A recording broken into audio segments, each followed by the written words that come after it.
নমস্কাৰ, মই পংকজ চলিকৰ। আপোনালোকে চাই আছে অংকুৰিত অসম। দৰ্শকসকলৰ লগত আজি অসমৰ কৃষকসকলে নতুন উদ্যান শস্যসমূহৰ খেতি কৰি কিদৰে লাভান্বিত হ'ব পাৰিব সেই বিষয়ে কিছু কথা পাতিম। অসমত মাল্টা, ড্ৰেগন, কমলা, আপেল, আম, ভেনিলা, মধুৰি, কল আদিৰ লগতে গ্ৰাফটিং আৰু হাইব্ৰিড প্ৰজাতিৰ উদ্যান শস্যসমূহৰ খেতি নহয় বুলি দীৰ্ঘদিন ধৰি কিছুমান উৰা বাতৰি চলি আহিছে। এই উৰা বাতৰিবোৰৰ বাবে অসমৰ কৃষকে তেনে উদ্যান শস্যসমূহৰ কৃষি কৰ্মৰ পৰা আঁতৰি আছে আৰু এই উৰা বাতৰি প্ৰচাৰ কৰি থকা একাংশ বহিৰাগতই সেই উদ্যান শস্যসমূহৰ বজাৰখন দখল কৰি আহিছে। উৰা বাতৰিসমূহ আওকাণ কৰি সম্প্ৰতি অসমত ড্ৰেগন, হাইব্ৰিড প্ৰজাতিৰ কল, গ্ৰাফটিং আম, আপেল, লিচু, তামোল, মাল্টা, আপেল, মৌচুমী, থাইলেণ্ড বগৰী, কোকো আদিৰ খেতি কৰিবলৈ লৈছে আমাৰ কৃষকসকলে। অসমত এই উদ্যান শস্যসমূহৰ খেতি কৰি কৃষকসকলে লাভ কৰা সফলতাই প্ৰমাণ কৰি দেখুৱাইছে যে অসমৰ জলবায়ু এই নতুন শস্যসমূহৰ খেতিৰ বাবে উপযোগী। কিন্তু অসমৰ কৃষকে এই উদ্যান শস্যসমূহৰ খেতি কৰিছে যদিও যি কষ্ট হয় সেই অনুপাতে কিন্তু উৎপাদন কৰিব পৰা নাই বৰ্তমানেও। ফলত বৰ্তমানে অসমৰ ফলৰ দোকান আৰু বজাৰসমূহত বহিৰাজ্যৰ ফল মূলেই ভৰি থাকে। যদি সঠিক প্ৰশিক্ষণ লৈ এই উন্নত জাতৰ শস্যসমূহৰ খেতি কৰে নিশ্চিতভাৱে আমাৰ কৃষকসকলে লাভান্বিত হ'ব আৰু অসমৰ যি ফলৰ বজাৰ সেয়া অসমৰ কৃষকে কৰা ফলে ভৰি থাকিব।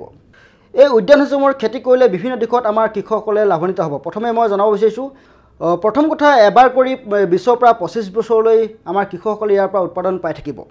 2 নম্বৰতে, এই উদ্যান শস্যসমূহৰ দাম বেছি। 1 কেজি দাম 100 পৰা 500 টকা হয়। 3 নম্বৰতে, দিনে ৰাতিয়ে ৰ'দে বৰষুণে বোকা পানীৰ সৈতে শ্ৰম কৰিব নালাগে।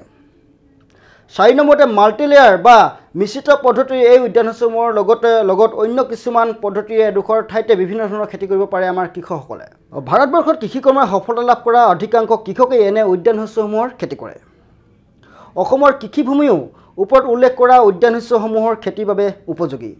অসমৰ কৃষকে কৰা মাল্টা বা মৌচুমী টেঙাৰ খেতি দেখিলে এতিয়া আমাৰ কৃষকসকল আচৰিত হ'ব, যিবোৰ ফলৰ খেতি অসমত নহয় বুলি এটা প্ৰচাৰ চলি আছিল। অসমত শেহতীয়াকৈ অসমৰ কৃষকে ড্ৰেগন ফলৰ খেতি কৰিছে। এবিঘা মাটিত ড্ৰেগন ফলৰ খেতিৰ পৰা তেওঁলোকে 10 বিঘা মাটিত যিমান ধান পায় সেই তাৰ সমান এবিঘা মাটিতে আমাৰ কৃষকসকলে পাব পাৰে। একেদৰে কমলা, হাইব্ৰিড প্ৰজাতিৰ কল, আম খেতি কৰিও ভাল উপাৰ্জন কৰিছে আমাৰ কৃষকে।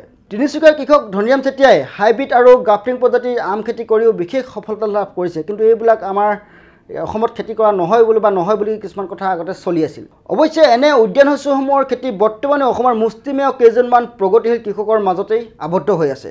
অসমৰ যিবোৰ ঠাই ওখ, বাম বা পানী জমা নহয় তেনেকুৱা ঠাইসমূহত আমাৰ কৃষকসকলে বিজ্ঞানসন্মতভাৱে আৰু কৃষি বিশেষজ্ঞৰ পৰামৰ্শ লৈ উল্লেখিত উদ্যান শস্যসমূহৰ খেতি কৰিব পাৰে।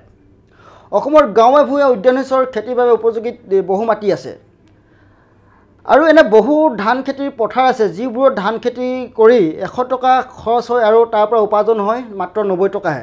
আৰু তেনে পথাৰসমূহত এই উদ্যান শস্যসমূহৰ খেতি কৰিব পাৰে আমাৰ কৃষকসকলে।